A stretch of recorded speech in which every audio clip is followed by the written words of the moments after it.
অন্নপূর্ণা প্রকল্পের আবেদনপত্র জমা দিতে ভিড় জমালেন বহু মহিলা।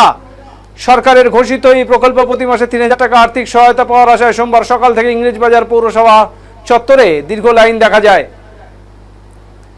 এদিন এই ফর্ম জমা দিতে প্রচুর মহিলা ভিড় জমান। আবেদনকারীদের ১৩ পাতার নির্ধারিত ফর্ম পূরণ করে জমা দিতে হচ্ছে। ফর্ম সংগ্রহ,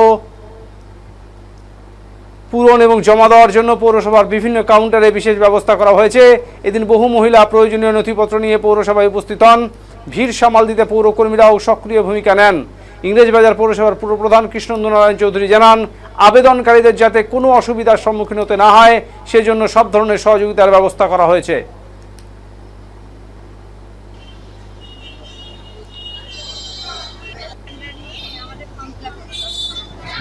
কয় পাতার ফর্ম ফিল আপ করলেন? কি কি লাগছে এটাতে? এই আধার কার্ড, ভোটার কার্ড, ব্যাংকের বই, রেশন কার্ড। বলছি আগে তো লক্ষ্মী ভান্ডার পেতেন, এটা কিসের জন্য? এটা তো লক্ষ্মী ভান্ডার বন্ধ হয়ে এটা অন্নপূর্ণা ভান্ডার বলছে দেবে। কবে পাবেন মনে হচ্ছে? কবে পাবো সেটা জানি না। আজকে প্রচুর ভিড়। হ্যাঁ, আজকে অনেক ভিড়।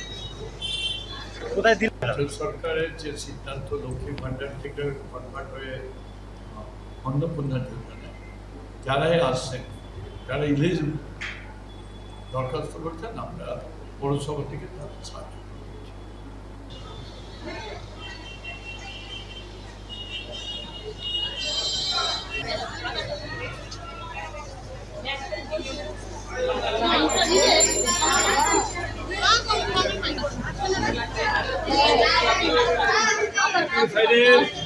কোথায়